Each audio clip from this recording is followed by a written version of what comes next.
शैलपुत्री माता की कहानी। राजा हिमालय की पुत्री हैं, इन्हें सती माता भी कहा जाता है। नवरात्र के 9 दिन भक्ति और साधना के लिए बहुत ही पवित्र माने गए हैं।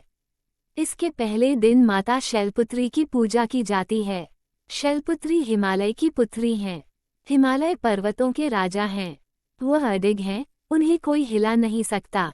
जब हम भक्ति का रास्ता चुनते हैं तो हमारे मन में भी भगवान के लिए इसी तरह का अडिग विश्वास होना चाहिए, तभी हम अपने लक्ष्य तक पहुंच सकते हैं। यही कारण है कि नवरात्र के पहले दिन शैलपुत्री की पूजा की जाती है। माँ शैलपुत्री सती के नाम से भी जानी जाती हैं। इनकी कहानी इस प्रकार है। एक बार प्रजापति दक्ष ने यज्ञ करवाने का फैसला किया। इसके लिए उन्होंने सभी देवी देवताओं को निमंत्रण भेज दिया, लेकिन भगवान शिव को नहीं। देवी सती भली भांति जानती थी कि उनके पास निमंत्रण आएगा, लेकिन ऐसा नहीं हुआ। वो उस यज्ञ में जाने के लिए बेचैन थी, लेकिन भगवान शिव ने मना कर दिया।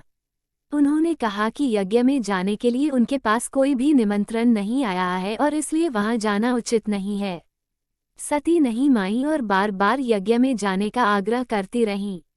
सती के न मानने की वजह से शिव को उनकी बात माननी पड़ी और अनुमति दे दी। सती जब अपने पिता प्रजापति दक्ष के यहाँ पहुंची तो देखा कि कोई भी उनसे आदर और प्रेम के साथ बातचीत नहीं कर रहा है। सारे लोग मुंह फेरे हुए हैं और सिर्फ उनकी माता ने स्नेह से उन्हें गले लगाया। उनकी बाकी बहनें उनका उपहास उड़ा रही थीं और सती के पति भगवान शिव को भी तिरस्कृत कर रही थीं। स्वयं दक्ष ने भी अपमान करने का मौका ना छोड़ा। ऐसा व्यवहार देख सती दुखी हो गईं। अपना और अपने पति का अपमान उनसे सहन न हुआ और फिर अगले ही पल उन्होंने वो कदम उठाया जिसकी कल्पना स्वयं दक्ष ने भी नहीं की होगी।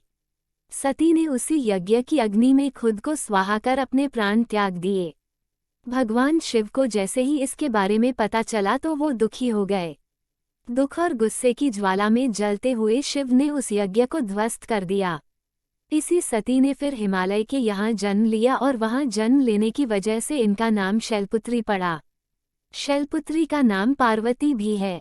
इनका विवाह भी भगवान शिव से हुआ। माँ शैलपुत्री का वास काशी नगरी वाराणसी में माना जाता है। वहाँ शैलपुत्री का एक बेहद प्राचीन मंदिर है जिसके बारे में मान्यता है कि यहाँ माँ शैलपुत्री के सिर्फ दर्शन करने से ही भक्तजनों की मनोकामनाएं पूरी हो जाती हैं। कहा तो ये भी जाता है कि नवरात्र के पहले दिन यानी प्रतिपदा को जो भी भक्त माँ शैलपुत्री के दर्शन करता है उसके सारे वैवाहिक जीवन के कष्ट दूर हो जाते हैं। चूंकि माँ शैलपुत्री का वाहन वृषभ है इसलिए इन्हें वृषारूढ़ा भी कहा जाता है। इनके बाएं हाथ में कमल और दाएं हाथ में त्रिशूल रहता है।